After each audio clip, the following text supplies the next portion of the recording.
ஆன்மீகம் அறிவோம் சேனலை பார்த்து கொண்டிருக்கும் அனைவருக்கும் சித்ரா கணபதியின் அன்பான வணக்கம். எல்லா இடங்கள்லையும் விநாயகர் சதுர்த்தி சிறப்பாக கொண்டாடுறீங்க. நான் கொஞ்சம் தாமதமாக தான் இந்த பதிவை போடுறேன். ஏன்னா 2 நாளாக சொற்பொழிவுக்காக நான் வெளியில் போயிருந்தேன். அதனால் கொஞ்சம் தாமதமாக இது போடுறேன். பொதுவாகவே நான் எல்லாரும் போடாத ஒரு விஷயத்தை போடணுங்கிறதுக்காக நான் தாமதமாக தான் என்னுடைய பதிவுகளை போடுவேன். இப்போ விநாயகர் சதுர்த்தியோட அந்த விரதத்தின் மகிமை என்ன அப்படின்னு பார்ப்போம். இது புராணத்தில் நிறைய செய்திகள் சொல்லப்பட்டிருக்கு. பர்வதராஜனாகிய அந்த மன்னனுடைய மகளாக பார்வதி தேவி அவதரிக்கிறாள்.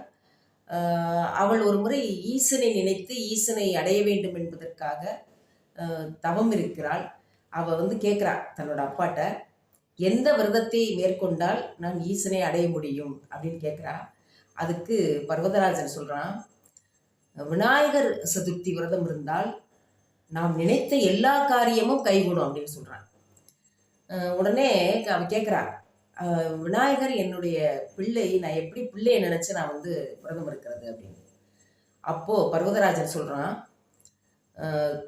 விநாயகரின் அந்த வயிற்றுக்குள்ளே, அந்த அண்டத்துக்குள்ளே தான் அண்ட சராசரங்களும் மும்மூர்த்திகளும் அடங்கி இருக்கிறார்கள். ஒவ்வொரு முறையும் ஏதாவது ஒரு திருவிளையாடலை நடத்துவதற்காக அவதரிப்பார் விநாயகர். அதுதான். அதனால விநாயகரை முழுமுதற் கடவுள். அதனால நீ விநாயகரை நினைத்து தவம் இருக்கலாம்.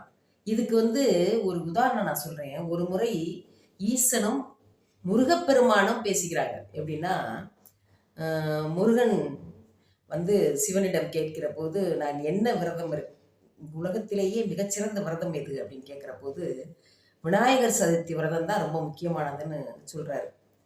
எப்படின்னா, அப்பா முருகன் கேட்குறாரு, உங்களை நினைத்து, சிவனை நினைத்து வழிபடுவதை விட விநாயகரை நினைத்து வழிபடுவது எப்படி சாத்தியமாகும், எப்படி அது வரத்தை தரலும் அப்படின்னு கேட்கும்போது, எல்லா முப்பெரும் தேவர்களும் உருவானதே அவருடைய அண்டத்திலிருந்து தான். அதனால விநாயகரை வழிபட்டால் உலகத்தில் உள்ள அத்துணை கடவுளையும் வழிபட்டுவதாக பொருள்.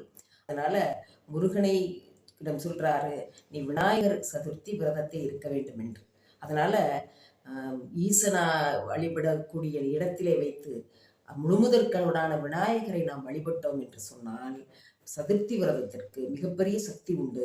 அதனாலதான் இந்த சதுர்த்தி விரதத்துக்கு நம்ம இவ்வளவு முக்கியத்துவம் கொடுக்குறோம். 5 கரத்தனை யானை முகத்தனை இந்தி நிலம்பரை போலும் ஏற்றினை நந்தி மகந்தனை ஞான கொழுந்தனை புந்தில் வைத்தடி